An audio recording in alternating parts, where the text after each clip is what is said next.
तंत्राची वेधवाणी, कृषी तंत्राची ही मंत्रवाणी. किसान वाणी, किसान वाणी, किसान वाणी, किसान वाणी. सफल शेतीची भाष्यवाणी, पेरन काढन सांगे वाणी, शेती सुखाची आधारवाणी.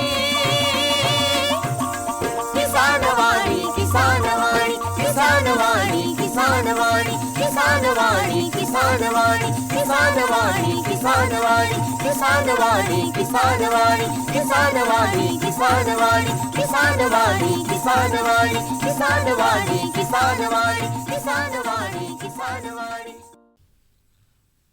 नमस्कार शेतकरी बंधू भगिनींनो, आजच्या लाईव्ह फोन इन कार्यक्रम कृषी अदालतमध्ये आपल्या सर्वांचं स्वागत आहे. आजच्या कार्यक्रमाचा विषय आहे पूर्व हंगामी ऊस लागवड तंत्रज्ञान. आपल्या या कार्यक्रमामध्ये सहभागी तज्ज्ञ आहेत महात्मा फुले कृषी विद्यापीठ राहुरी इथल्या बियाणे विभागाचे प्रमुख शास्त्रज्ञ डॉक्टर नितीन दानवले, त्याचबरोबर कोपरगावचे तालुका कृषी अधिकारी मनोजजी सोनवणे आणि मुक्काम पोस्ट पोहेगाव तालुका कोपरगाव इथले प्रगतशील शेतकरी बांधव गंगाधर गणपत अवताडे. आपल्या तिघांचं देखील कार्यक्रमात अगदी मनपूर्वक स्वागत आहे. नमस्कार. शेतकरी बंधूंनो, आपण देखील या लाईव्ह फोन इन कार्यक्रमात सहभागी होऊ शकता, आपले प्रश्न विचारू शकता. त्यासाठी आमचे फोन नंबर आहेत 0241 242 32 88 आणि 242 77 93. शेतकरी बंधू भगिनींनो, आपल्या अहिल्यानगर जिल्ह्याचा विचार केला तर ऊसासारखं जे नगदी पीक आहे ते अतिशय महत्त्वाचं आहे. शेतकरी बांधवांच्या उत्पन्नाच्या दृष्टीनं जर विचार केला तर अतिशय चांगल्या प्रकारचं हे पीक आपले शेतकरी बांधव पिकवत असतात. आज आपण कार्यक्रमात पूर्व हंगामी ऊस लागवड तंत्रज्ञान नेमकं कसं असणार आहे, कसं हे तंत्रज्ञान अवलंब केला तर आपल्याला उत्पादनात वाढ करता येणार आहे याविषयी सविस्तर जाणून घेणार आहोत. सुरुवात दानवले सरांपासून करूयात. सर, खरं तर ऊस पिकाची जी लागवड आहे ती वेगवेगळ्या हंगामात किंवा वेगवेगळ्या महिन्यांच्या कालावधीमध्ये ती करता येते. तर त्या दृष्टिकोनातून जर विचार केला तर ही जी ऊसाची लागवड आहे ती कोणकोणत्या परिस्थितीत आपल्याला करता येते ते सांगूया. नमस्कार. आता ऊस लागवड म्हटलं तर आपल्याला 3 हंगामामध्ये करता येते. त्यापैकी पहिला जो हंगाम आहे ते सुरू हंगाम, तो लागवडीचा हंगाम म्हणजे 15 जुलै ते 15 ऑगस्ट हा कालावधी आहे. त्यानंतर पूर्व हंगामी ऊसाची जी लागवड आहे ती आपण 15 ऑक्टोबर ते 30 नोव्हेंबर म्हणजे आता तो सीझन चालू आहे, बरोबर, तर त्या कालावधीमध्ये आपण करू शकतो. आणि सुरू ऊसाची जी लागवड आहे ते 15 डिसेंबर ते 15 फेब्रुवारी या कालामध्ये आपण करू शकतो. आणि त्यानंतर 15 फेब्रुवारी पण जो ऊस तुटतो त्याचा आपण खोडवा ठेवू शकतो. नक्कीच. सर, आता पूर्व हंगामी ऊसाची जी लागवड आहे तिचा कालावधी आपण सांगितला, तर उशिरात उशिरा जर आपल्याला ही लागवड करायची असेल तर कधीपर्यंत आपल्याला ही लागवड करता येणं शक्य असतं? पूर्व हंगामी कालावधीसाठी उशिरात उशिरा 30 नोव्हेंबरपर्यंत आपण ही लागवड करावी. बरं, आपल्याला एक शेतकरी बांधव संपर्क करतायत, त्यांचा प्रश्न जाणून घेऊया. नक्कीच. हॅलो. हॅलो कार्यक्रमात स्वागत आहे. कार्यक्रम कृषी अदालत. सर, ते आपलं कधीपर्यंत लागवड केली पाहिजे आणि लावले पाहिजे का रोपं लावले पाहिजे आत्ताच्या सीजनला? नक्कीच, सरांनी उत्तर दिलेलं आहे, मात्र तरी देखील या प्रश्नाचं उत्तर आपल्याला दानवले सर देत आहेत. कुठून बोलताय तुम्ही साहेब? संगमनेर. संगमनेर. नाव? मधुकर वागचौरे. वागचौरे साहेब. वागचौरे साहेब, आता पूर्व हंगामामध्ये आपण 30 नोव्हेंबर पर्यंत आपण ऊसाची लागवड केली तरी चालेल. आणि आपल्याला ही लागवड दोन्ही पद्धतीने करता येते. टिपरं दाबून सुद्धा करता येईल आणि रोपांची लागवड आपल्याला करता येईल. 2 डोळ्याचं टिपरं किंवा 1 डोळ्याचं टिपरं. आणि त्याचबरोबर आपल्याला रोपांची लागवड पूर्व हंगामामध्ये आपल्याला निश्चितपणे करता येईल. खतांचा प्रश्न आहे त्यांचा. खतांचं जे आहे तर आपल्याला पूर्व हंगामी ऊसासाठी आपल्याला एकूण जी खतं आहेत एकरी तुम्हाला सांगतो, तर एकरी आपल्याला नत्र जे आहे 136 किलो द्यायचं आहे. त्यासाठी जे युरियाच्या ज्या 136साठी आपल्याला एक 50 किलोची जर बॅग धरली तर जवळजवळ आपल्याला 2.5 म्हणजे 3 बॅगा द्यायच्या आहेत एकरी. 68 किलो स्फुरत एकदम द्यायचं आहे आणि 68 किलो पालाश द्यायचा आहे. त्यातला लागणीच्या वेळी 10% आपल्याला युरिया द्यायचा आहे. 50% स्फुरद आणि 50% पालाश द्यायचा आहे. त्यासाठी आपल्याला 14 किलो नत्र, 34 किलो स्फुरद आणि 34 किलो पालाश द्यायचा एकरी. त्यासाठी आपल्याला युरिया जो लागतो तो 30 किलो, 212 किलो स्फुरद आणि 57 किलो पालाश द्यायचा आहे. असा हा लागवडीच्या वेळचा डोस आहे. चालेल. वाकचौरीजी, कार्यक्रमात आपण फोन केलात, सहभागी झालात, धन्यवाद. सोनवणे साहेब, आपण देखील तालुका कृषी अधिकारी म्हणून कोपरगावसारख्या तालुक्यामध्ये काम करत आहात. त्या पट्ट्यामध्ये देखील आपले अनेक शेतकरी बांधव ऊसाची लागवड करत असतात. तर या पूर्व हंगामी ऊसाच्या लागवडीबाबत बोलत असताना या पूर्व हंगामी ऊसाची वैशिष्ट्य जर आपण पाहिली तर ती नेमकी कोणती आपल्याला सांगता येतील? जसं आता दानवली सरांनी सांगितलं की पूर्व हंगामी ऊसाची लागवड नोव्हेंबर मध्यात होते. नोव्हेंबर महिन्यात, आणि पुढच्या ज्यावेळेस नोव्हेंबर महिन्यात कारखाने सुरू होतात त्यावेळेस त्याची तोड होते. एकदम चांगला उतारा मिळण्यासाठी ही लागवड चांगली मानली जाते. आणि आपल्या महाराष्ट्रात बघितलं किंवा अहिल्यानगर जिल्ह्यात जर बघितलं तर जी मेजर लागवड होते की मोठ्या प्रमाणात लागवड होती ती पूर्व हंगामी ऊस लागवड होते. आणि जास्तीत जास्त शेतकरी त्याच्यासाठी म्हणजे प्रेफर करतात. नक्कीच. म्हणजे चांगला उतारा होतो, वजन देखील त्या माध्यमातून आपल्याला जास्त प्रमाणात मिळतं त्या ऊसाचं.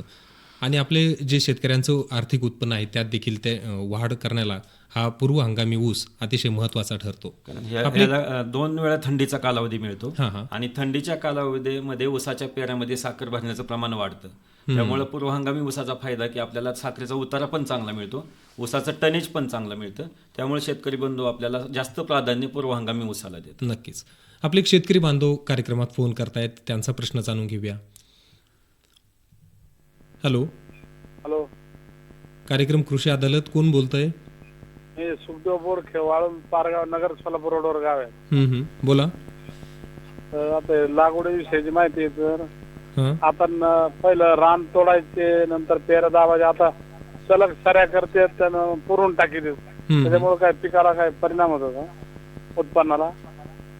दानवली सर, आपला पुढचा प्रश्न तोच होता की जमिनीची मशागत किंवा रानबांधणी जी आहे ती कशी असावी?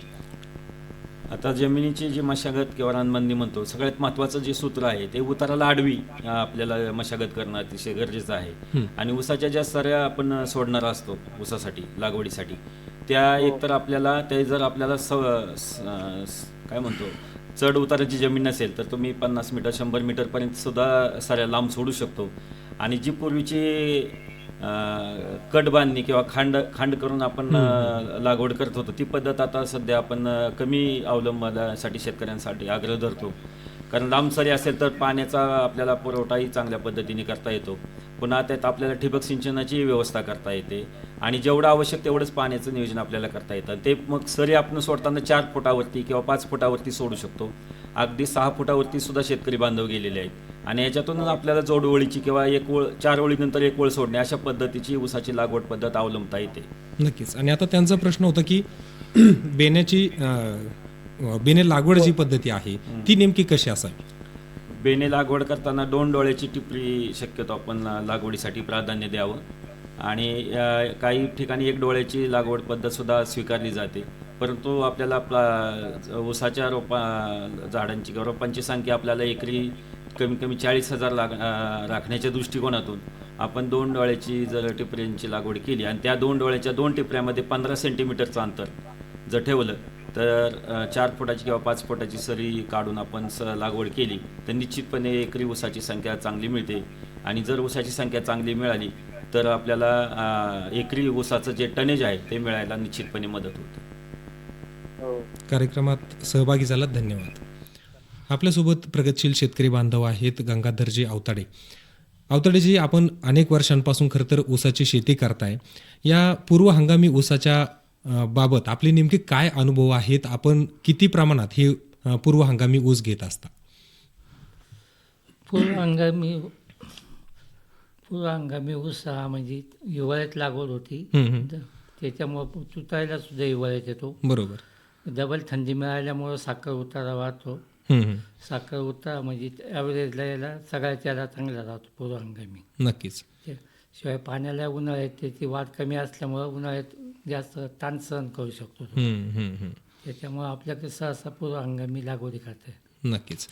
सर, आता पूर्व हंगामी ऊसाच्या लागवडीसाठी कोणकोणत्या सुधारित जातींची निर्मिती या सध्याच्या कालावधीमध्ये झालेली आहे आणि कोणत्या वाणांकडे आपले शेतकरी बांधव जास्त आकर्षित झाल्याचं आपल्याला पाहायला मिळतं?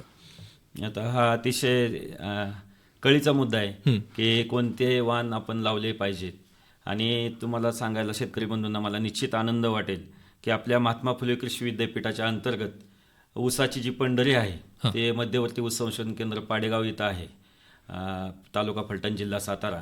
आणि जसं आपण भागवत धर्मामध्ये एकदा तरी पंढरपूरला जाण्याचं प्रयोजन असतं, तसं आपण शेती करताना एकदा तरी ह्या ऊसाच्या पंढरीला भेट देणं आणि तिथं चाललेलं संशोधन जाणून घेण्याची आसक्ती शेतकरी बंधूमध्ये नेहमी असते. आणि त्या संशोधन केंद्राने आत्तापर्यंत ऊसाच्या अतिशय गुणवंत अशा जवळजवळ 17 जाती ज्या प्रसारित केल्या त्या आता शेतकऱ्यांच्याकडे कल्टिवेशन म्हणजे लागवडीखाली आहेत. परंतु आता जुन्या ज्या जाती त्या सोडून आता तुम्ही आता जसा उल्लेख केला की नवीन जातींकडे आपला ओढा आहे.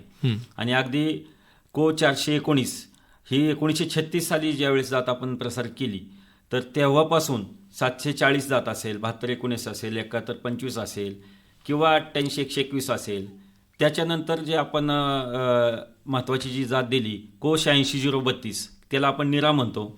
आणि ते तिन्ही हंगामामध्ये सुरू हंगाम, पूर्व हंगाम आणि अडसाली हंगामासाठी ही आपण 1996 साठी जात प्रसारित केली.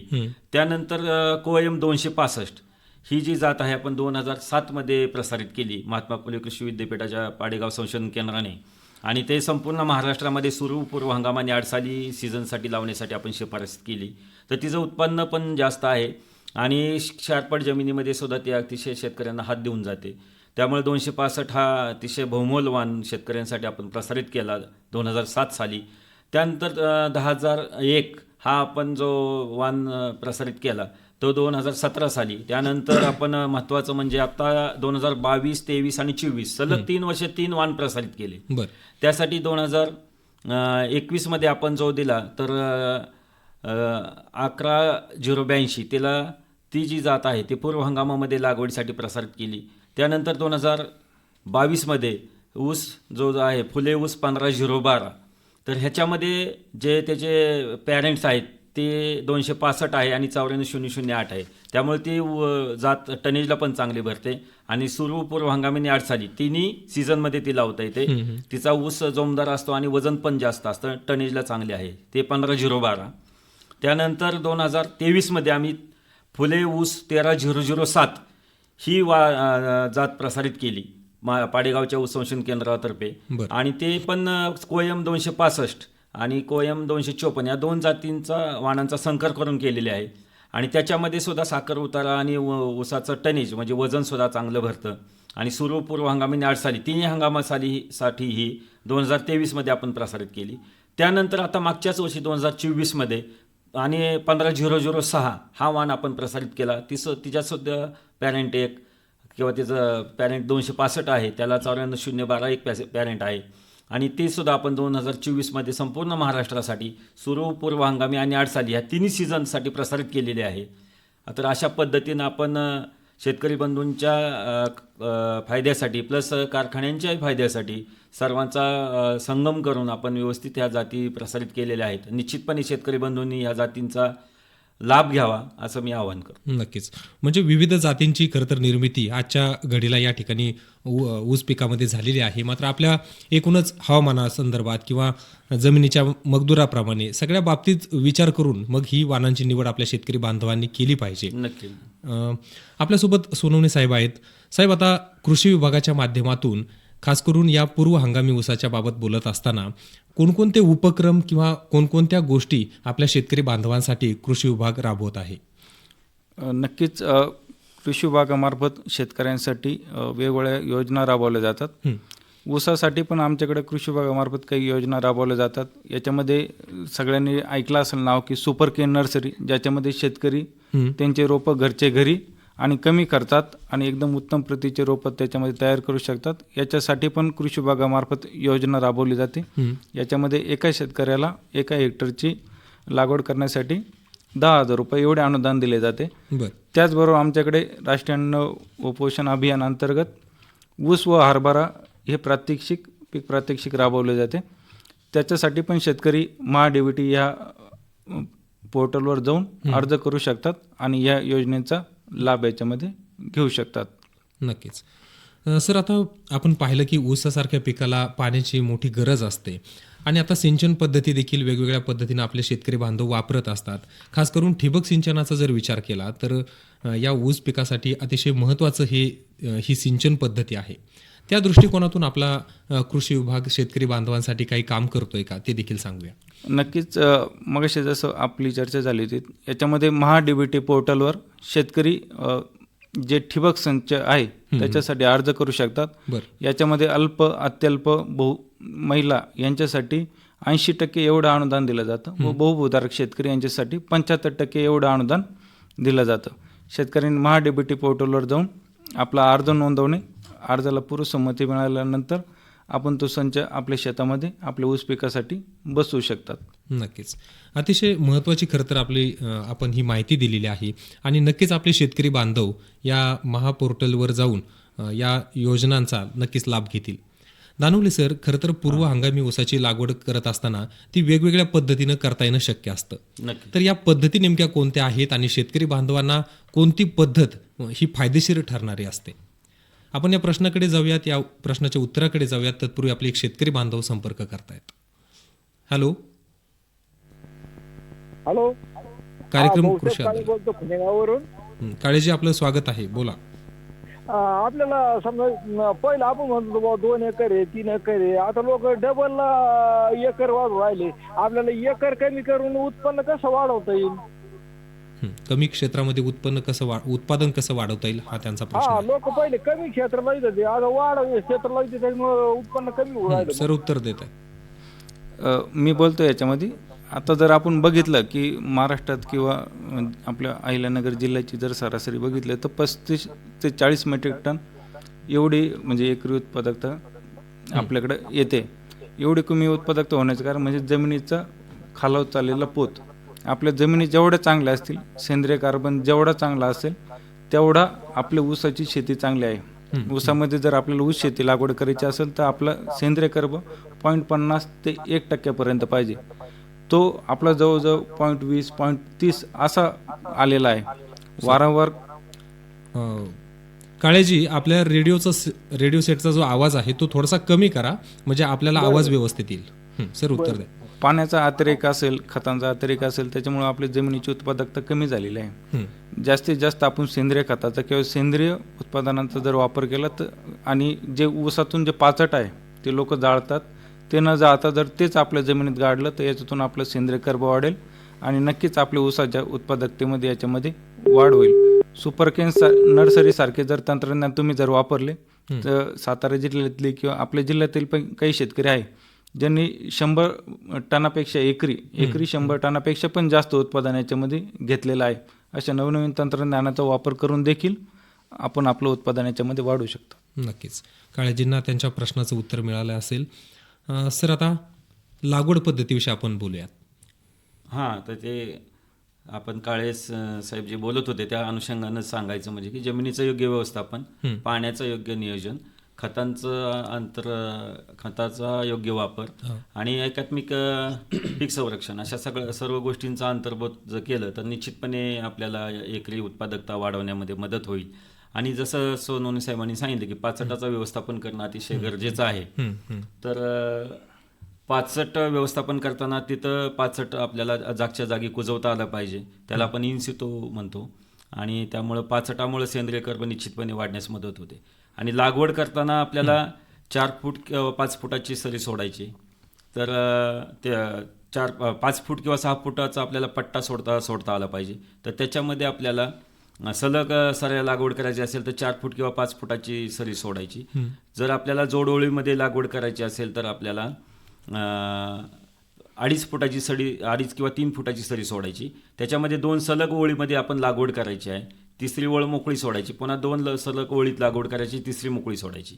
किंवा दुसरी जी पद्धत आहे सोडओळ पद्धत, त्याच्यामध्ये 3 फुटाची सरी सोडून 4 ओळीमध्ये लागवड करायची, 5वी मोकळी सोडायची, पुन्हा 4 ओळीत लागवड करायची, 5वी मोकळी सोडायची. आणि जिथं सरी आपण मोकळी सोडलेली असते तिथं आपण तो ऊस दोन्ही बाजूला नंतर वाढीच्या कालावधीमध्ये दाबू शकतो. आणि ज्या योग्य ऊस पाडण्याची भीती किंवा लोळण्याची भीती कमी होते.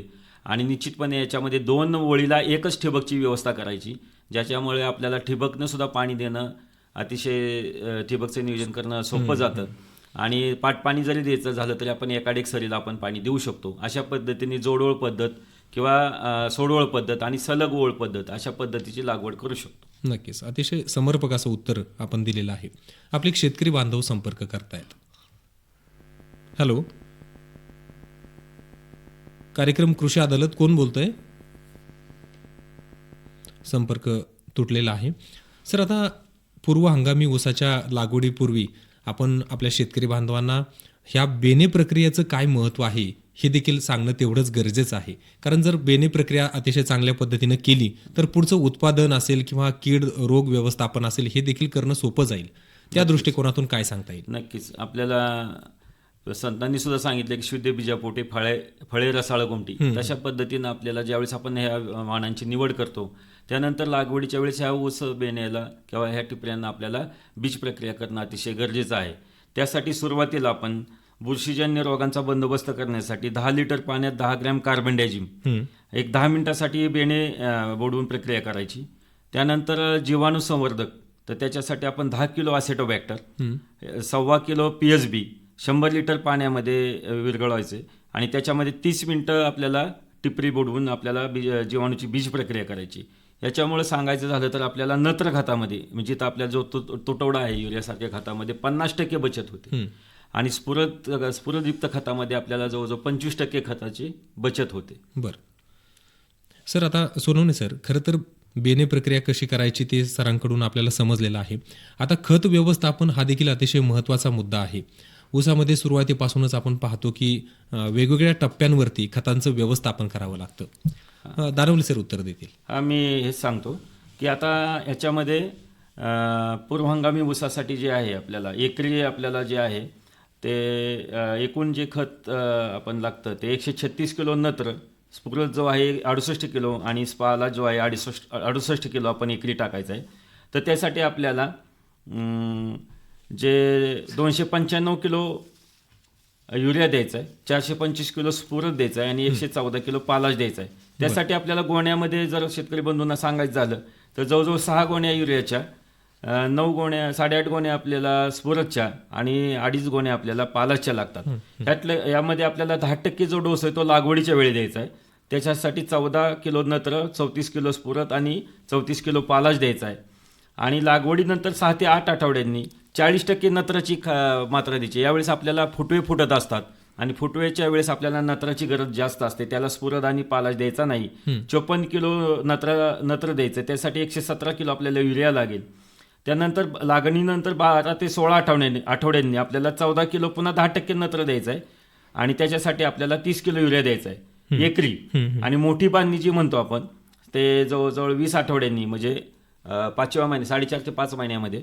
तर ह्याच्या वेळेस आपल्याला 54 किलो युरिया म्हणजे 40% पुन्हा युरिया द्यायचा आहे, 50% स्फुरद द्यायचं आहे 34 किलो, 50% पालाश 34 किलो एकरी द्यायचा आहे. त्यासाठी 117 किलो युरिया, 212 किलो स्फुरद आणि 114 किलो आपल्याला पालाशची मात्रा द्यायची. तर असं आपण खतांचं वेळापत्रक जर आपण शेतकरी बंधूंनी योग्य वेळेला योग्य खतं दिली तर निश्चितपणे त्यांचा पैलवान ऊस तयार होईल आणि एकदम टनेज त्यांना अतिशय एकरी चांगलं मिळण्यासाठी निश्चितपणे मदत होईल.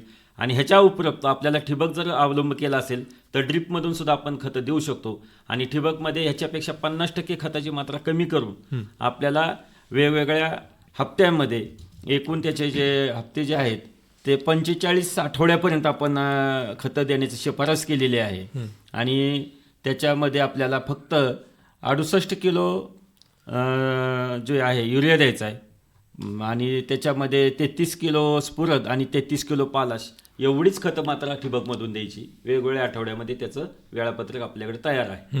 नक्कीच. सोनवणे सर, खरं तर AI तंत्रज्ञान आपल्याला सगळ्यांना आता परिचित झालेलं आहे, अर्थात कृत्रिम बुद्धिमत्ता. या कृत्रिम बुद्धिमत्तेचा वापर आपल्या कृषी क्षेत्रामध्ये देखील करता येणं आता सहज शक्य झालेलं आहे. अनेक शेतकरी बांधव त्याचा प्रयोग आपल्या शेतामध्ये करत देखील आहेत. या पूर्व हंगामी ऊसाबाबत बोलत असताना ऊसाचं लागवड तंत्रज्ञानापासून तर अगदी या ऊसाचं उत्पादन घेईपर्यंत या AI तंत्रज्ञानाचा वापर आपल्या शेतकरी बांधवांना करता येणं शक्य आहे का, आणि तो कसा करावा, याबाबत आपण थोडंसं आपल्या शेतकरी बांधवांना सांगूया. ऊस शेतीमध्ये जे AI तंत्रज्ञान, ज्याला कृत्रिम बुद्धिमत्ता तंत्रज्ञान म्हणतात, याचा वापर सध्याच्या काळामध्ये केला जातो आहे. आपल्या परिसरातील किंवा आपल्याला ऐकलेलं कृषी विज्ञान केंद्र बारामती यांच्यामार्फत ऊस पिकातील किंवा वेगवेगळ्या पिकातील AI तंत्रज्ञान याच्याविषयी माहिती लोकांना दिली गेलेली आहे. बरं. याच्यामध्ये हे AI तंत्रज्ञान काय आहे ते शेतकऱ्यांनी एकदा समजून घेतलं पाहिजे, की याच्यामध्ये एक ऑटोमॅटिक वेदर स्टेशन म्हणजे स्वयंचलित हवामान केंद्र तिथं ते शेतामध्ये बसवावं लागतं. त्याच्यानंतर त्याला सेन्सर बसवावं लागतात. त्याच्यामध्ये एक पाण्यासाठीचं सेन्सर असतो, एक आपले अन्नद्रव्यासाठीचं सेन्सर असतो. हे आपल्याला फक्त सल्ला देतं की आपल्या शेतामध्ये पाण्याची परिस्थिती काय आहे, आपल्या शेतामध्ये खतांची परिस्थिती काय आहे, पण हे स्वतः आपल्याला करणं आहे. हो. म्हणजे हे फक्त आपल्याला सांगणार आहे, पण आपल्याला तिथं प्रत्यक्षात त्याप्रमाणे आपल्याला राबवणं आहे. आपण जर त्याप्रमाणे जर राबवलं तर याच्यामध्ये पाण्यामध्ये नक्कीच बचत होते, त्याचबरोबर आपल्या खतामध्ये नक्की बचत होते. जे वेगवेगळे रोग असतील किंवा किडे असतील जे आपल्या पिकावर ऊस पिकावर येणार आहे त्याच्याबाबत आपल्याला अगोदर माहिती होते आणि त्या दृष्टीने आपण त्याची काळजी पिकाची आपण याच्यामध्ये घेऊ शकतो. हे थोडं खर्चिक तंत्रज्ञान आहे, याच्यामध्ये सर्व शेतकऱ्यांना हे करणं शक्य नाही. पण जे काही प्रगतशील शेतकरी आहे किंवा जे खर्च थोडा बेअर करू शकतात अशा शेतकऱ्यांनी आपल्या शेतीमध्ये ते तंत्रज्ञान बसवलेलं आहे. बरेचसे शेतकरी याच्याबाबत माहिती घेऊन हे तंत्रज्ञान बसवण्याच्या म्हणजे उंबरठ्यावर नक्कीच आहेत. दानवले सर, आता कार्यक्रमात अगदी शेवटी आपल्या शेतकरी बांधवांना या पूर्व हंगामी ऊसाच्या माध्यमातून अधिकाधिक उत्पादन मिळवण्यासाठी आपण काय सल्ला द्याल, त्यांना काय थोडक्यात मार्गदर्शन कराल? आता ह्या पूर्व हंगामी लागवडीमध्ये आपल्याला अधिकाधिक उत्पादन मिळवणं किंवा उत्पादकता वाढवण्याच्या दृष्टिकोनातून सर्वात महत्त्वाचं म्हणजे शेतकरी बंधूंनी ज्या जमिनीमध्ये आपण ऊस लावणार आहे त्या जमिनीचं माती परीक्षण आणि जे पाणी देणार आहे त्याचं पाणी परीक्षण करणं अतिशय गरजेचं आहे. ज्यामुळे आपल्याला त्या मातीमध्ये किंवा त्या जमिनीमध्ये उपलब्ध अन्नद्रव्यांची मात्रा, सूक्ष्म अन्नद्रव्यांची मात्रा आपल्याला लक्षात येईल आणि ज्या खतामध्ये आपल्याला वाढ करायची आहे किंवा जी खतं आपल्याला कमी प्रमाणात द्यायची ह्याचा आपल्याला ठोकताळा लक्षात येईल. त्याप्रमाणे आपल्याला खताचं व्यवस्थापन करणं सोपं जाईल. त्यानंतर आपल्याला जास्त उत्पादन देणारी तसेच जास्त साखरेचं उतारा देणारी जात निवडायची आहे. तर ती आपल्याला आपल्या शेतामध्ये लागवड करायची आहे आणि त्यानंतर आपल्याला त्याचं जे खतांचं व्यवस्थापन आहे त्याच्या वाढीच्या अवस्थेनुसार देणं गरजेचं आहे. लागवडीच्या वेळी पूर्व वाढीच्या वेळेस देणं जास्तीत जास्त नत्र खताची मात्रा, लागवडीच्या वेळेस नत्र कमी लागतं, स्फुरद आणि पालाश निम्मी मात्रा द्यायची. नंतर 6 ते 8 आठवड्यांनी आपल्याला 40% नत्राची द्यायची, कारण तिथं फुटवे फुटत असतात आणि आपल्याला जास्तीत जास्त मिलायबल केन मिळण्यासाठी आपल्याला फुटवे जास्त पाहिजे, त्यामुळे तिथे युरिया द्यायचा आहे.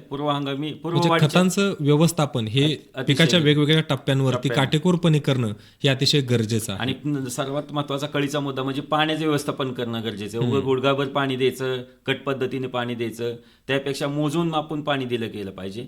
जरी सरी वरंबा पद्धत असेल तर अर्धी सरी भरून किंवा पाऊण सरी भरून पाणी द्यायचं आहे. अगदी सरी फुटून कट फुटून पाणी नाही द्यायचं. आणि ठिबक सिंचन पद्धतीमध्ये तर आपण व्यवस्थित पाण्याचं नियोजन करू शकतो, बाष्पीभवनाच्या अनुसार आपल्याला तेवढं पाणी द्यायचं. नक्कीच, अतिशय महत्त्वाचा मुद्दा आपण सांगितला. शेतकरी बंधू भगिनींनो, लाईव्ह फोन इन कार्यक्रम कृषी अदालत आपण ऐकत होता. आजच्या कार्यक्रमाचा विषय होता पूर्व हंगामी ऊस लागवड तंत्रज्ञान. सहभागी तज्ज्ञ होते महात्मा फुले कृषी विद्यापीठ राहुरी इथल्या बियाणे विभागाचे प्रमुख शास्त्रज्ञ डॉक्टर नितीन दानवले. सरांचा मोबाईल नंबर आपल्याकडे असू द्या, 9309 89 08 25. त्याचबरोबर कोपरगाव तालुक्याचे कृषी अधिकारी मनोजी सोनवणे, त्यांचा मोबाईल नंबर आहे 92 71 66 56 93. आणि मुक्काम पोस्ट पोहेगाव तालुका कोपरगाव इथले प्रगतशील शेतकरी बांधव गंगाधर गणपत अवताडे, मोबाईल नंबर आहे 94 23 78 70 93. या तिघांसोबत देखील आपण कार्यक्रमाव्यतिरिक्त संपर्क साधू शकता आणि पूर्व हंगामी ऊस लागवड तंत्रज्ञानाबाबत अधिक माहिती जाणून घेऊ शकता.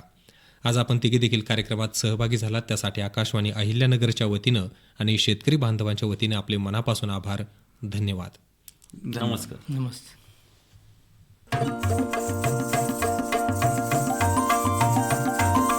किसानवाणी किसानवाणी किसानवाणी किसानवाणी, हिरव्या स्वप्नांची साध्यवाणी. तंत्राची वेधवाणी कृषी तंत्राची ही मंत्रवाणी किसान वाणी किसान वाणी किसान वाणी किसान वाणी सफल शेतीची भाष्यवाणी पेरन काढन सांगे वाणी शेती सुखाची आधारवाणी